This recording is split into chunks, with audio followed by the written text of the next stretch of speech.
Assalamualaikum warahmatullahi wabarakatuh. Para pendengar Trijaya FM yang dirahmati Allah Subhanahu wa taala.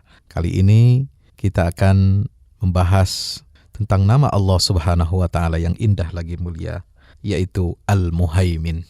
Artinya, dialah Allah yang Maha memelihara.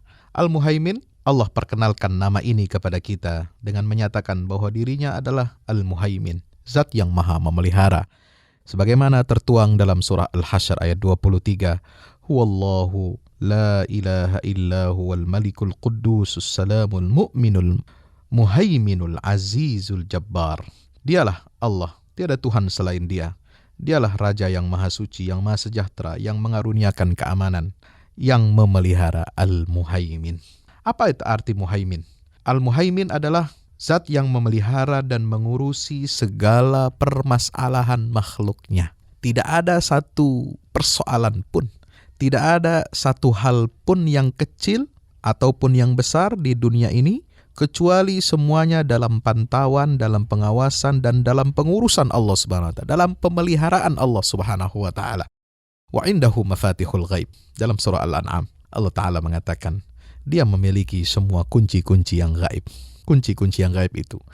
Wa indahu mafatihul ghaib la ya'lamuha illa hu ya'lamu ma fil barri wal bahr. Dia mengetahui, dia mengurusi segala sesuatu yang ada di daratan dan di lautan. Wa ma tasqutu min waraqatin illa ya'lamuha. Tidak ada satu helai daun pun yang rontok, yang gugur, kecuali Dia Allah mengetahuinya dan mengurusi urusannya. Wa ma tasqutu min waraqatin illa ya'lamu wa la habbatin fi zulumatil ardi.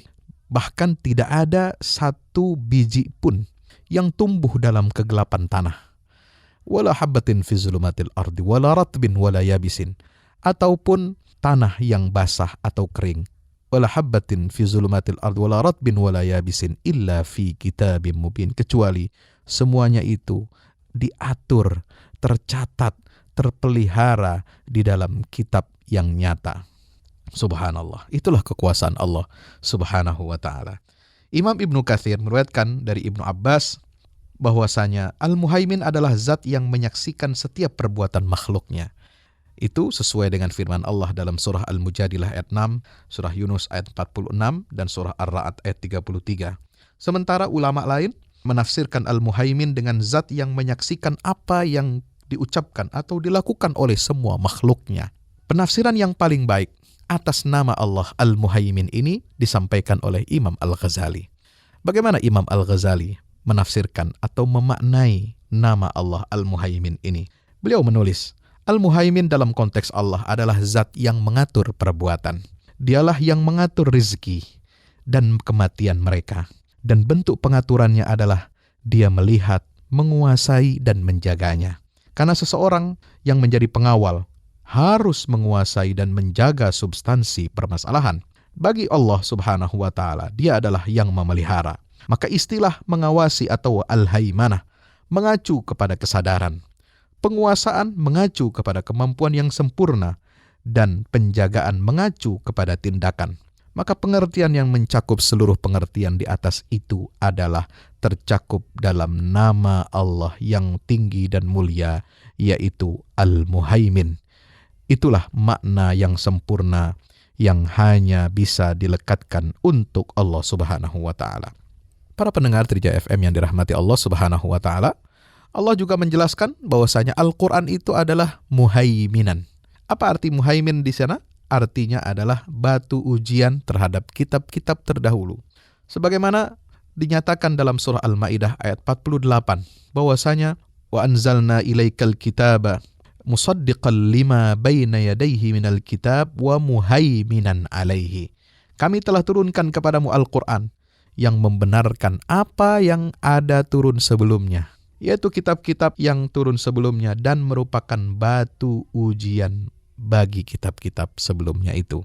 Apa makna batu ujian bagi kitab-kitab sebelumnya? Yaitu bahwa Al-Quran merupakan acuan bagi kitab-kitab yang diturunkan sebelumnya, dengan isi yang lebih baik dari kitab-kitab itu, yang juga menghapus ketentuan hukum yang ada di dalam kitab-kitab itu, dan yang lebih banyak memuat hal-hal yang diperselisihkan oleh Bani Israel.